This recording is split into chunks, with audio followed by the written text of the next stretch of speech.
जय हिंद दोस्तों, मेरा नाम है कुशल। दोस्तों आज का जो टाइम है उसमें मोबाइल फ़ोन और कंप्यूटर दोस्तों हम सब यूज़ करते हैं और उसके अंदर लगी हुई रहती है कुछ इस तरह का एक प्रोसेसर दोस्तों।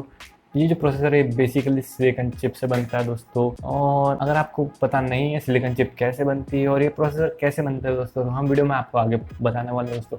पूरी वीडियो एंड तक देखिएगा, काफ़ी डिटेल्ड वीडियो होने वाली है दोस्तों। वीडियो को स्टार्ट करते हैं बिना किसी देरी के।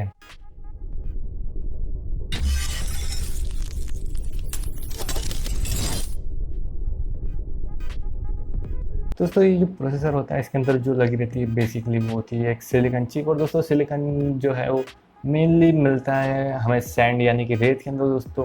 रेत, जी हाँ दोस्तों, रेत जो है उससे आप हमारा जो प्रोसेसर है वो पावर्ड होता है दोस्तों। एक्चुअली आपके फ़ोन के अंदर जो प्रोसेसर यूज़ होता है उसका बेसिक कंपोनेंट है एक सिलिकॉन चिप जो उसके अंदर लगा होता है। और उस सिलिकॉन चिप को बनाने का रॉ मटेरियल है सिलिकॉन जो कि रेत के अंदर पाया जाता है। अब यहाँ पर एक क्वेश्चन निकल के आता है, मोबाइल प्रोसेसर बनाने के लिए सिर्फ सिलिकॉन का यूज़ क्यों किया जाता है। दोस्तों सिलिकॉन एक सेमीकंडक्टर नेचर का मटेरियल है, जिस कंडक्टर हम उसे बोलते हैं जिसके अंदर से इलेक्ट्रिसिटी पास हो जाती है। अब सिलिकॉन के अंदर से इलेक्ट्रिसिटी तो पास हो सकता है, पर वो कितने अमाउंट में होगा और कब होगा उसे हम एक्चुअली कंट्रोल कर सकते हैं। इसीलिए हम उसे सेमीकंडक्टर नेचर का मटेरियल बोलते हैं।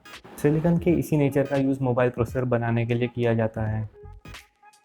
ये पूरा प्रोसेस बेसिकली 2 फैक्ट्रीज में होता है। पहली फैक्ट्री में बेसिकली सैंड को 1000 ऑफ डिग्री टेम्परेचर पे हीट करके और कुछ स्पेशल केमिकल ऐड करके उसके अंदर से सिलिकॉन निकाला जाता है। सैंड के अंदर से जो सिलिकॉन निकलता है वो छोटे छोटे लिक्विड क्रिस्टल के फॉर्म में बाहर आता है, जिसके बाद उन क्रिस्टल को हीट करके और एक स्पेशल केमिकल ट्रीटमेंट के बाद सॉलिड सिलिकॉन का सिलेंडर बनाया जाता है, जिसका वजन अप्रॉक्स 100 to 200 kg होता है। इस प्रोसेस से जो सिलिकॉन का सॉलिड सिलेंडर बाहर आता है उसे इंगर्ट कहा जाता है। और ये तैयार सिलिकॉन का सिलेंडर 99.99999% प्योर होता है, जिसके बाद इस सिलेंडर का एक्सरे और भी टेस्ट करके देखा जाता है ये सिलेंडर पूरा प्योर है या नहीं है। अगर ये सिलेंडर उन टेस्ट में पास हो जाता है तो फिर इसके पतले पतले स्लाइसेस करे जाते हैं जिन्हें वेफर्स कहा जाता है। ये वेफर्स चिप मैन्युफैक्चरर के बताए थिकनेस के अनुसार काटे जाते हैं, जिसके बाद इन वेफर्स को पॉलिश करके एकदम स्मूथ बना दिया जाता है, जिसके बाद इनके सरफेस का जो रफनेस है वो बिल्कुल ना के बराबर हो जाती है। अब यहाँ पर इस फैक्ट्री का काम ख़त्म हो जाता है। अब ये तैयार वेफर्स उन फैक्ट्री को पहुँचा दिए जाते हैं जहाँ पर चिप मैन्युफैक्चरिंग का काम होता है, यानी कि जहाँ पर फैब्रिकेशन प्रोसेस होता है।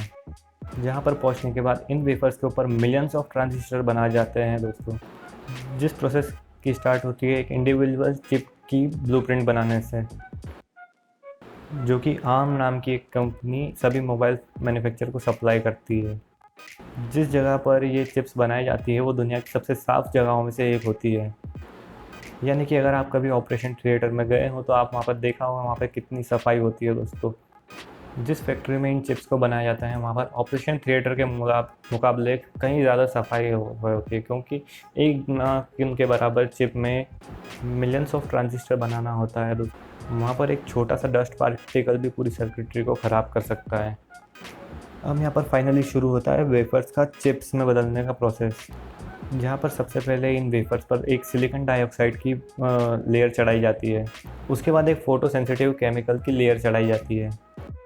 इस फोटो सेंसिटिव केमिकल की लेयर चढ़ाने को फोटोलिथोग्राफी कहा जाता है।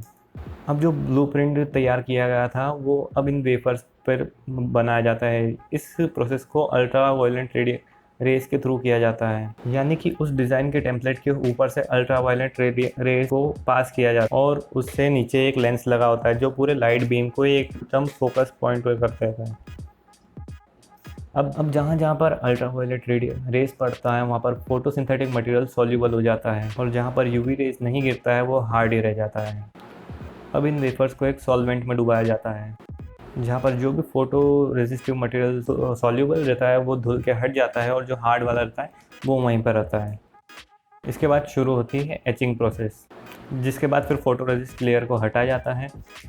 अब ट्रांजिस्टर का जो डिज़ाइन है शेप था वो दिखाई देने लगता है, जिसके बाद फिर एक बार उस पर फोटो रेजिस्टेंट मटेरियल का लेयर चढ़ाया जाता है और फिर से उसे यूवी रे के अंदर एक्सपोज करके धोया जाता है। उसके बाद डोपिंग प्रोसेस शुरू होता है, जहाँ पर सिलिकॉन के अंदर आयन्स इम्प्लांट किए जाते हैं।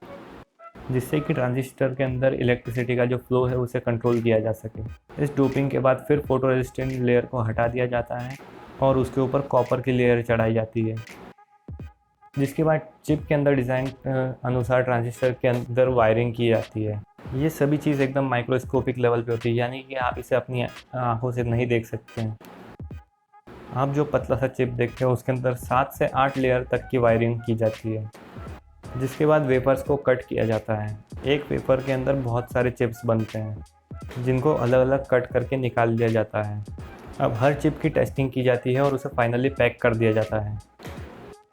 इस चिप की पैकेजिंग एकदम स्पेशल काले कलर के केस में की जाती है, जिसके साथ साइड्स में कांटे निकले होते हैं जिन्हें आपने देखा भी होगा, और फिर उसी केस के अंदर इन चिप को उसके वायर से जोड़ा जाता है, यानी उसके अंदर वायरिंग की जाती है। आप जो उस काले कलर के प्रोसेसर के अंदर से दोनों तरफ से तार निकले हुए देखते हैं, वो अंदर सीधा चिप से जाकर होते हैं और फिर इन्हें मोबाइल मैन्युफैक्चरर को दे दिया जाता है ताकि वो उन्हें अपने मोबाइल में लगा सकें। इस पूरे प्रोसेस के अंदर 3 से 4 महीने का टाइम लगता है और सैकड़ों ऐसे स्टेप होते हैं थ्रू प्रोसेसर बनता है। कई प्रोसेस को तो बार बार रिपीट भी किया जाता है। इस वीडियो के अंदर मैंने आपको सिर्फ एक ओवरव्यू दिया है कि प्रोसेसर कैसे बनता है। रियली में ये एक काफ़ी हार्ड और कॉम्प्लेक्स प्रोसेस है।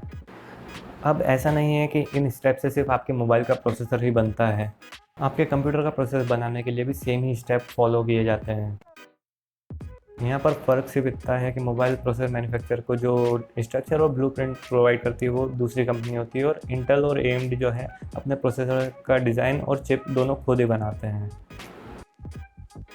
एक छोटे से माइक्रो होता है, यानी आप जो भी सुनते हैं 5 नैनोमीटर का प्रोसेसर, 7 नैनोमीटर का प्रोसेसर, 10 नैनोमीटर का प्रोसेसर, ये इन्हीं ट्रांजिस्टर के बीच की जो स्पेस होती है उसे बोलते आ जाता है। ये डिस्टेंस जितना कम होगा उतना ही प्रोसेसर का जो एनर्जी कंजप्शन है और जो कैपेसिटी है वो बढ़ जाएगा। दोस्तों ये देखा आपने अभी प्रोसेसर कैसे बनते हैं। दोस्तों अगर आपको वीडियो अच्छी लगी तो वीडियो को लाइक कर देना, चैनल को सब्सक्राइब कर देना और बेल आइकन दबाना ताकि आपको मिलता है हमारी वीडियो जैसे हम एक नई वीडियो अपलोड करते हैं। मिलता है अगली वीडियो में, तब तक के लिए बाय।